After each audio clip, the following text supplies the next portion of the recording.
No vídeo de hoje a gente vai ter uma figuração especial. Alguém que está ali jogando, ele não tá me ouvindo, é porque quando ele joga ele não escuta nada. Oi gente, tudo bem? Aqui é a Izzy pra mais um vídeo.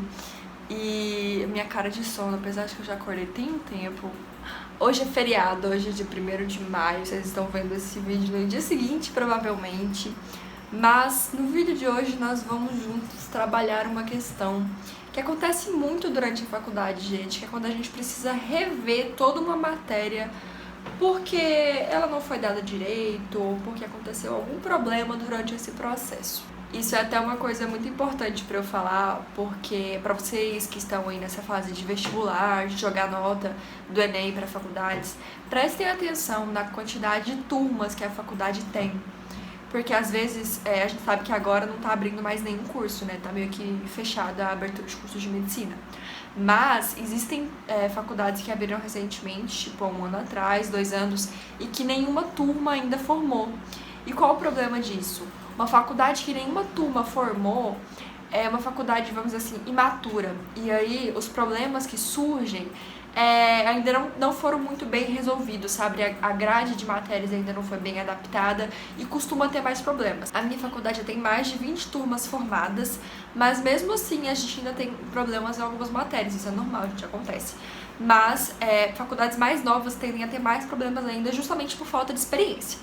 Mas enfim, o ponto que eu quero chegar é: matérias que tem muitos professores costumam dar problema. Por quê? Porque é muita gente para administrar.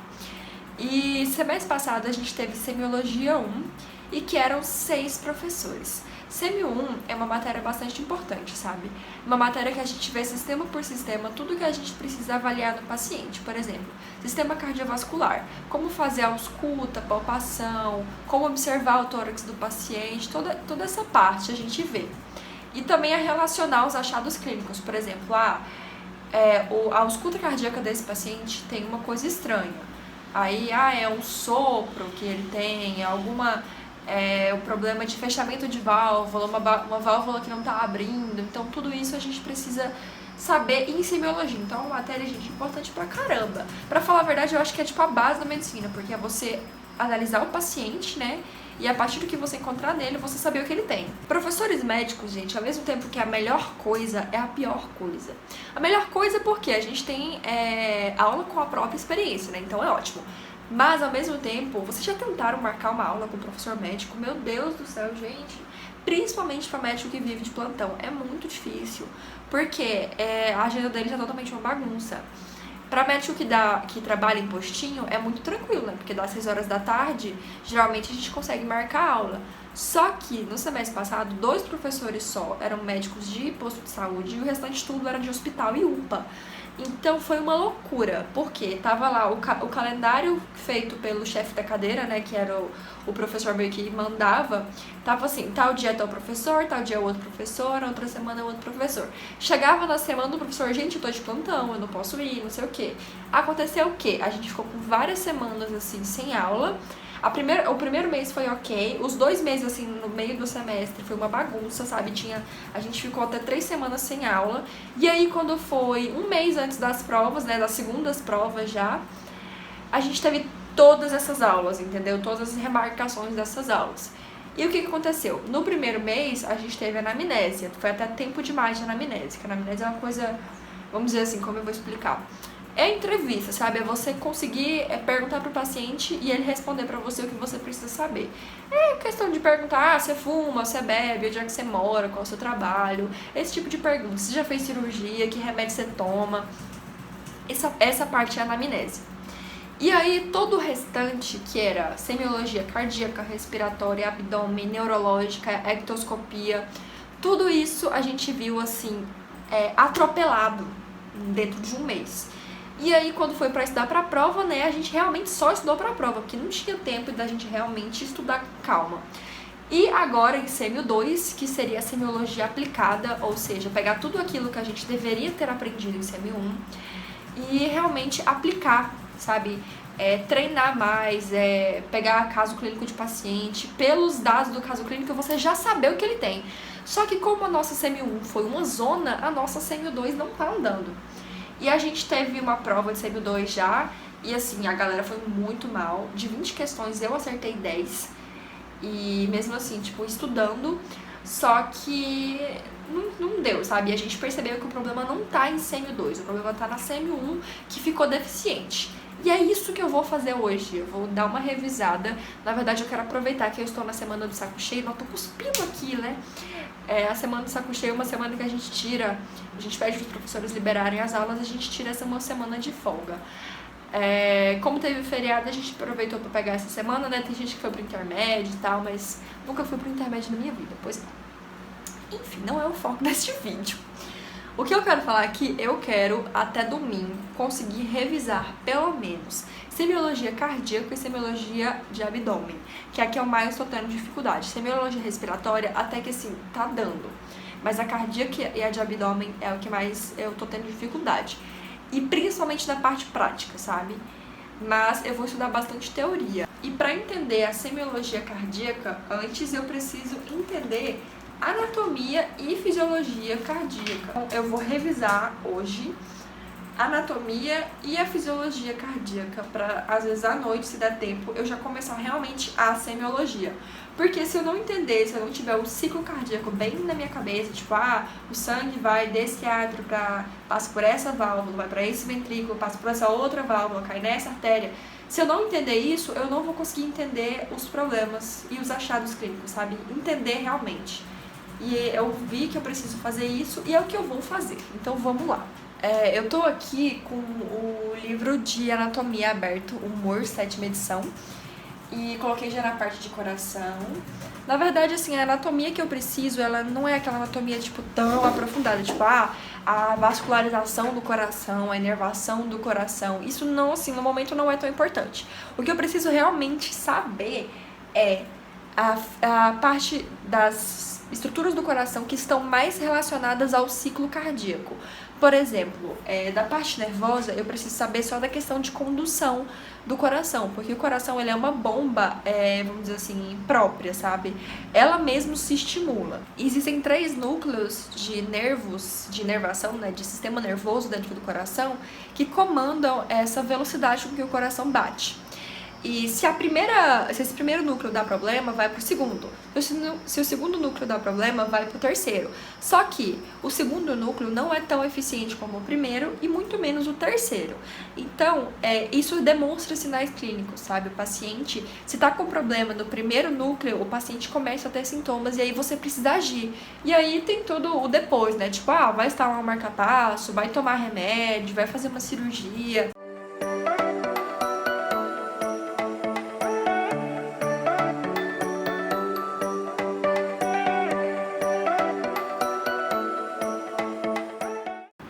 Atualizações. Consegui terminar toda a anatomia de coração da outra folhinha. Esse aqui são os complexos que eu falei pra vocês, ó. O nó sinoatrial, ele mantém 70 batimentos por minuto, mais ou menos, né? O nó atrioventricular, ele mantém a 40 e o feixe de His mantém a 20. Mas esses dois aqui não são compatíveis com a vida, né? Porque 40 batimentos não é o suficiente. Na verdade, assim, quando chega nesse estágio de 40, o corpo seleciona os órgãos que vão receber sangue. E nesse estágio aqui, isso já tá muito grave. Essa bela imagem aqui pra vocês verem tudo que eu entendi, que é as paredes, todos os componentes do coração. Eu dei uma olhada em vascularização, eu falei que não ia olhar, mas eu olhei, porque aqui, eu vou até mostrar pra vocês, tem a artéria coronária direita e a artéria coronária esquerda, e a parte que elas mantêm o suprimento sanguíneo. Então, por exemplo, se eu tiver uma oclusão de artéria coronária direita, eu posso ter manifestações clínicas nesses segmentos, né? No átrio direito, no ventrículo direito, em parte do ventrículo esquerdo, em parte do septo, no nó sinoatrial, no nó atrioventricular. Então, isso é importante também para você entender aonde foi, por exemplo, a oclusão de um vaso durante um infarto. E aí eu começar agora a revisar a fisiologia, né? Só que aí eu vou dar uma aula agora, né? Porque a gente precisa comprar comida e minha aluna acabou de chegar. Foi tanta que a gente nem esperou, mas enfim, a gente tá comendo, porque são 4 horas da tarde, a gente não almoçou, né, amor? Esse ali já bateu a primeira empate na segunda. 1 hora de pausa depois de comer. Temos um mamilo. Ele tá me obrigando a ver uma série ruim, mas tudo bem, eu aceito. Sentei aqui pra voltar a estudar, tô aqui com a minha água. Peguei o livro de cardiologia, gente, da Medcel, porque o primeiro capítulo é justamente uma revisão de anatomia e fisiologia. E aí, como a fisiologia cardíaca assim é mais complexa, tipo, o livro é mais extenso, sabe? O livro de fisiologia mesmo. Eu resolvi pegar esse primeiro capítulo, ó, que fala sobre anatomia e fisiologia cardíaca, que vai me ajudar bastante. Então eu vou estudar a fisiologia por aqui. Anatomia eu revisei pelo livro de anatomia mesmo, porque não era tanta coisa, sabe? Mas fisiologia é.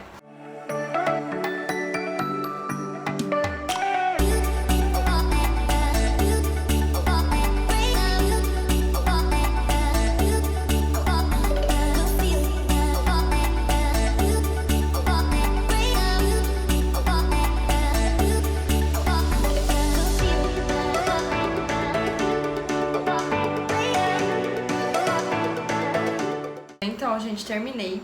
Na verdade, a fisiologia que eu queria ver não é nem a fisiologia assim super aprofundada, sabe? De condução elétrica do coração, a ordem de despolarização de célula. Não era isso que eu queria ver. Eu queria ver mais realmente todos os detalhes das circulações, tanto a sistêmica como a pulmonar, né?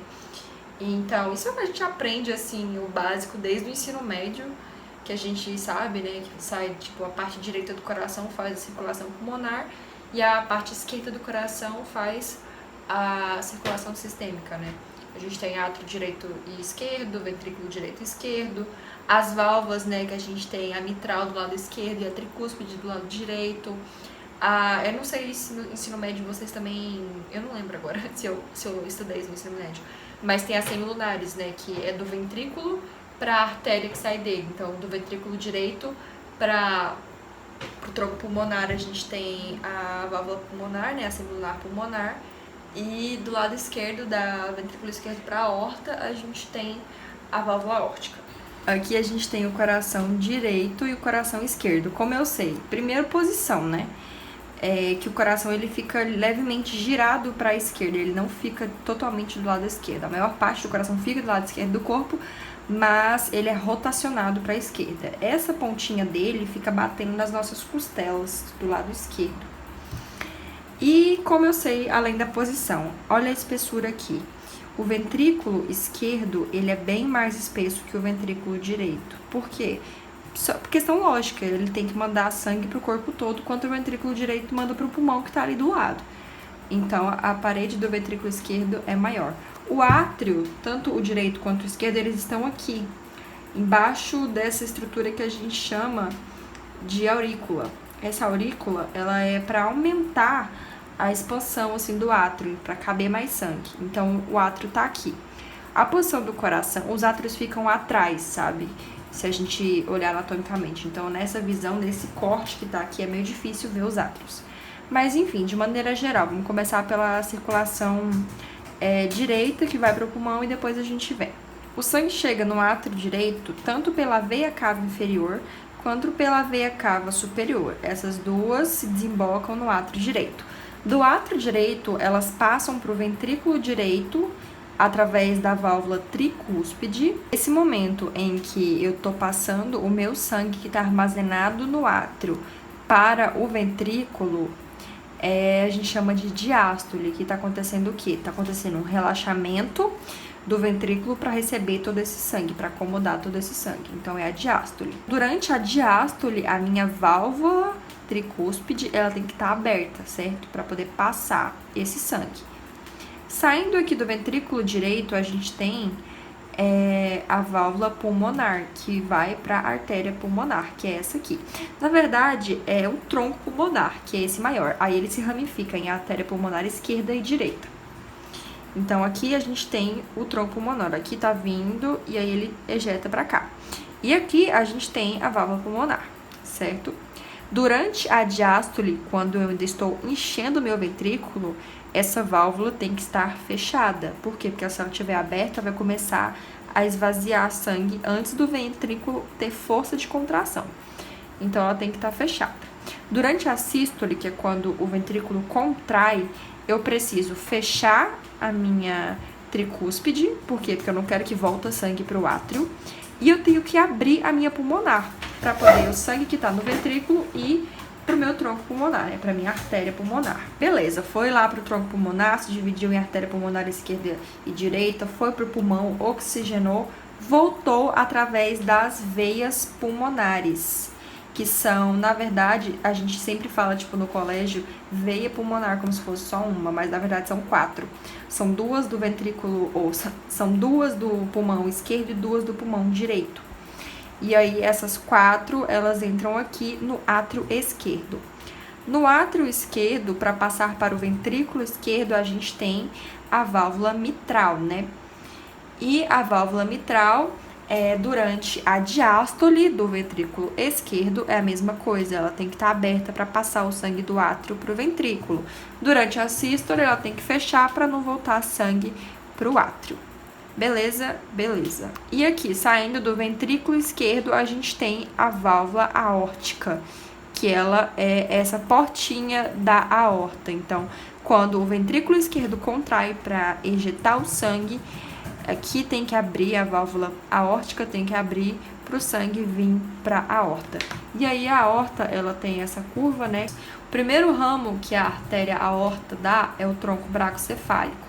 Aí depois ela dá a artéria carótida comum esquerda e a subclávia esquerda. O tronco bracocefálico, ele vai para o lado direito do corpo. Aí desse tronco que eu vou ter uma artéria carótida comum direita e da artéria subclávia e uma artéria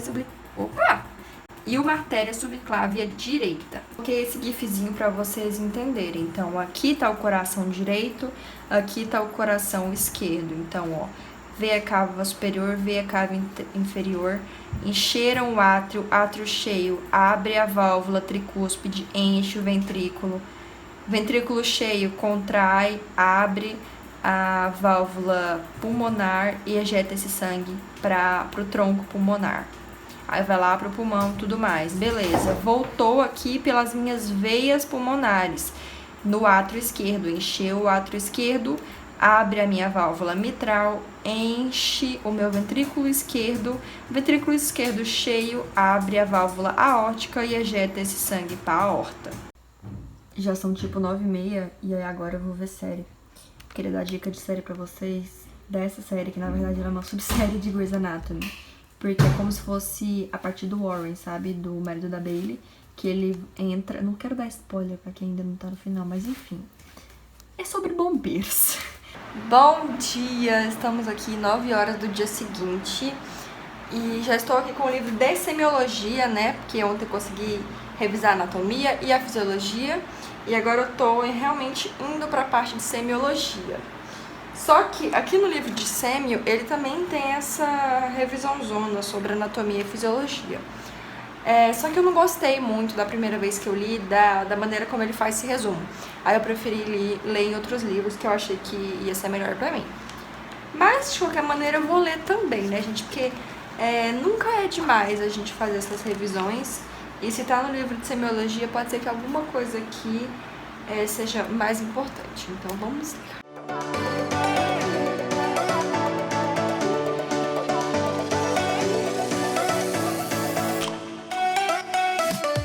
Terminei as minhas revisões desse livro, né, de anatomia e fisiologia. Eu só quero mostrar pra vocês um quadro que eu achei muito legal sobre a porcentagem do sangue que vai pra cada órgão, sabe? Tipo, do que o ventrículo esquerdo bombeia, quanto que vai pra cada órgão. Aqui mostra que 3% vai pro próprio coração, né, pra vascularização do próprio coração. 14% vai pro cérebro, 15% pros músculos, 5% pros ossos, 21% para o sistema gastrointestinal e para o baço, 6% para o fígado, 22% para o rim, 6% para a pele e 6% em o restante de outros órgãos.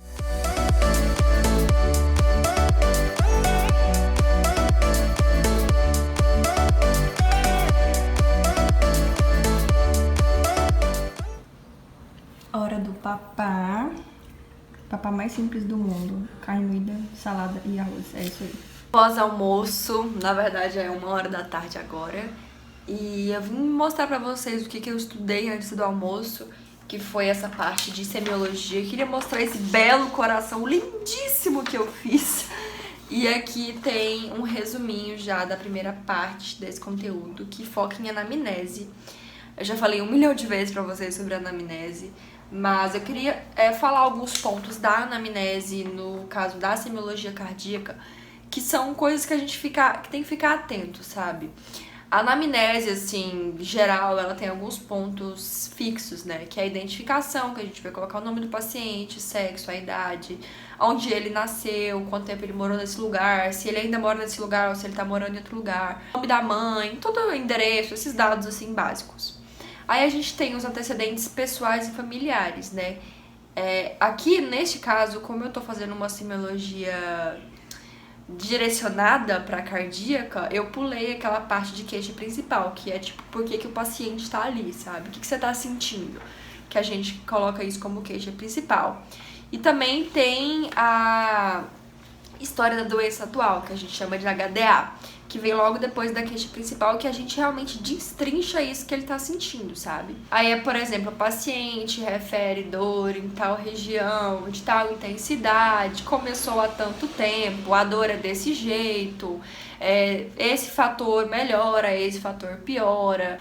Uma coisa bem difícil, vamos dizer assim, da semiologia é você saber transcrever o que o paciente tá te falando. Porque você precisa caracterizar bem o que ele tá te falando para você conseguir ver isso, vamos ver assim, cientificamente. Porque às vezes o paciente fala, eu tô com uma dor assim. Aí você precisa entender o que ele quer falar dessa dor, como é o aspecto dessa dor realmente, para você conseguir entender qual é o possível caso dela. Aí aqui, ó, já tem no meu resumo algumas coisas características mesmo que eu tenho que ficar atento caso o meu paciente chegue, provavelmente com um sintoma que seja de causa cardíaca. Por exemplo, a idade. Em crianças e jovens é mais comum o quê? Anomalias congênitas ou a doença reumática. Entre 20 e 50 anos, a gente tem que ficar atento em hipertensão e em chagas.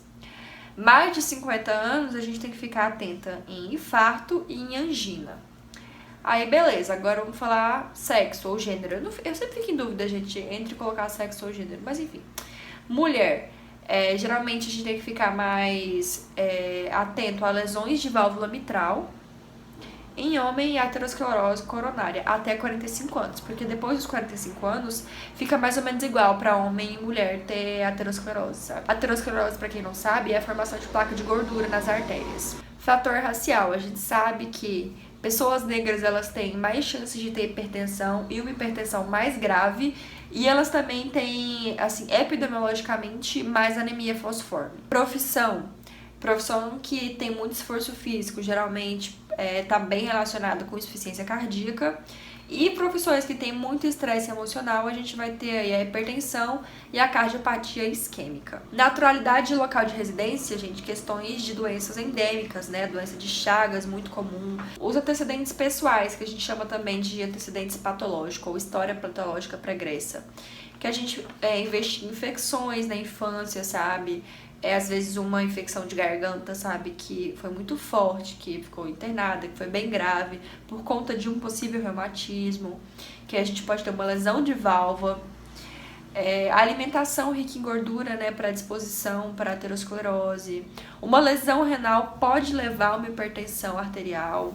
Ansiedade, depressão também podem ter reflexos cardíacos. Aí a gente tem os antecedentes familiares, que se na família tem algum caso de hipertensão, se tem cardiopatia, se alguém morreu de AVC, se alguém teve AVC. Hábitos de vida, né, como alcoolismo, tabagismo, sedentarismo, obesidade e condições socioeconômicas, porque elas estão diretamente relacionadas com aspectos de condição de saúde, saneamento básico, né, no caso ali, chagas por conta da habitação. Então, todos esses aspectos durante a anamnese são importantes.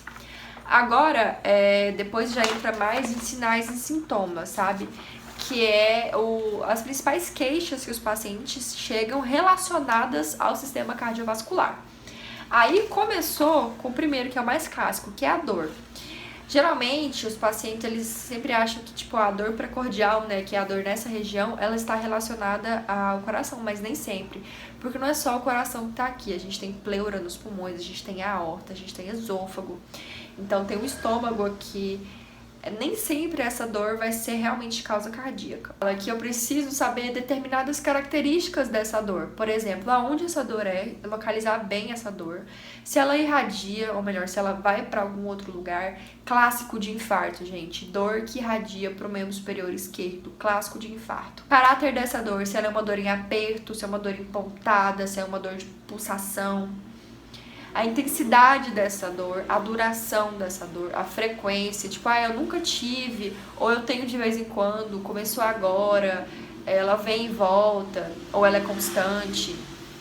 Fatores desencadeantes, por exemplo, essa dor começa se eu faço atividade física pesada. Fatores agravantes, se eu mudo a minha posição, se eu tomo esse remédio, se eu como isso, piora. Fatores atenuantes, se é o que melhora esse sintoma. E sintomas concomitantes, ou seja, eu começo a suar quando eu tenho essa dor, minha pele fica pálida. Tudo isso que esses sintomas eles podem ser tanto antes de começar realmente a dor, como durante a dor ou depois da dor. Eu vou continuar estudando, mas eu vou encerrar o vlog por aqui para poder postar esse vídeo para vocês. Espero muito que vocês tenham gostado desse Med Vlog, acho que foi um dos vídeos mais completos assim de explicação que eu fiz. E se vocês gostarem muito, deixem muitos likes aqui que eu gravo mais. Posso gravar quando eu for revisar pulmão, quando eu for revisar abdômen também. Então é isso, me siga lá no Instagram, @DeniseSubtis. Se inscrevam aqui no canal, a gente passou 108 mil, eu tô muito feliz. E dê o like de vocês aqui também pra ajudar. Manda pra todos os seus amigos que querem fazer medicina, pra quem já tá fazendo medicina também. Às vezes as minhas pequenas explicações ajudam alguém. E é isso. Tchau!